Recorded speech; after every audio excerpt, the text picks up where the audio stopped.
दोस्तों, इजराइल और फलस्तीन के बीच फिर से टेंशन बढ़ गई है। हमास ने गाजा पट्टी स्ट्रिप से इजराइल के ऊपर 5,000 से ज्यादा रॉकेट दागने का वादा किया था।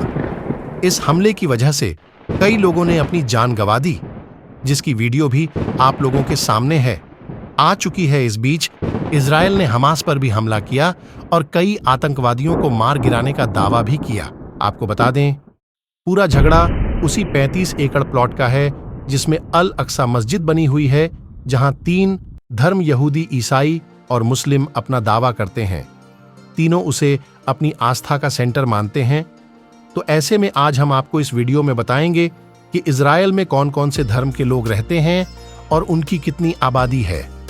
तो आपको बता दें कि इजराइल को यहूदियों का देश माना जाता है। दुनिया भर के लोगों का मानना है कि इजराइल से ज्यादातर मुस्लिम देश की नहीं बनती है, क्योंकि इजराइल अरब मुसलमानों का गढ़ कहे जाने वाले फलस्तीन को टुकड़े कर बना है। तो चलिए अब जान लेते हैं कि उनकी जनसंख्या कितनी है, ईसाइयों और बाकी धर्मों का यहाँ क्या हाल है। तो आपको बता दें कि इजराइल की आबादी लगभग 94 लाख है और इसमें 18% अरब मुस्लिम रहते हैं, यानी कहा जाए तो 17 लाख के करीब मुस्लिम रहते हैं।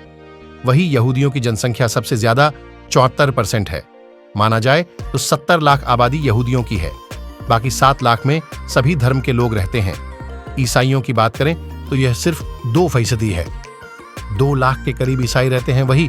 इसके अलावा 1.3% द्रुजिस्म लोग रहते हैं। जेरूसलम इजराइल यहूदी, ईसाई और मुसलमान की बहुत पवित्र जगह है। वह जगह इजराइल के कब्जे में है, इसलिए वहां की कुछ मुस्लिम आबादी भी इस राज्य में रहती है। अगर आंकड़े देखे जाए तो इजराइल में 74% यहूदी लोग रहते हैं, 18% मुसलमान, 2% ईसाई और 8.3% द्रुजिस्म लोग रहते हैं। इसके अलावा यहाँ हिंदू भी रहते हैं। आइए जनसंख्या भारतीय दूतावास की वेबसाइट के मुताबिक इजराइल में 18,000 से ज्यादा हिंदू भी रहते हैं। यहाँ हिंदू नागरिकों को बहुत सम्मान की नजरों से देखा जाता है। तो चलिए इस विवाद के बारे में भी थोड़ा बात कर लेते हैं। 1947 में संयुक्त राष्ट्र ने एक स्वतंत्र अरब और यहूदी देश बनाने के लिए एक योजना को मंजूरी दी थी। योजना को यहूदी एजेंसी ने तो मंजूरी दी, लेकिन अरब नेताओं ने नकार दिया। 1948 में यहूदी एजेंसी ने इजराइल नाम का स्वतंत्र देश बना लिया। इसके बाद अरबों और इजराइल में जंग शुरू हो गई। इजराइल पूरे यरूशलेम को राजधानी बताता है, उधर फिलिस्तीनी पूर्वी यरूशलेम को अपनी राजधानी बताते हैं। इस इलाके को इजराइल ने 1967 में कब्जे में ले लिया था। यहाँ यहूदी मुस्लिम और ईसाई तीनों धर्म के पवित्र स्थल है। यह मौजूद टेम्पल माउंट यहूदियों का सबसे पवित्र स्थल है।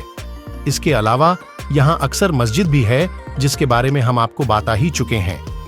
इस हिसाब से यह तीनों धर्मों के लिए काफी महत्व रखती है और यह सारा झगड़ा 35 के एकड़ जमीन को लेकर ही हो रहा है। अब आगे यह झगड़ा रुकता है या फिर और बढ़ता है, या तो आने वाला वक्त ही बताएगा। फिलहाल आप क्या कहना चाहेंगे? इजराइल और फिलिस्तीन के झगड़ा के बारे में हमें कमेंट करके बताइए और आपकी बेहद कीमती समय देने के लिए धन्यवाद।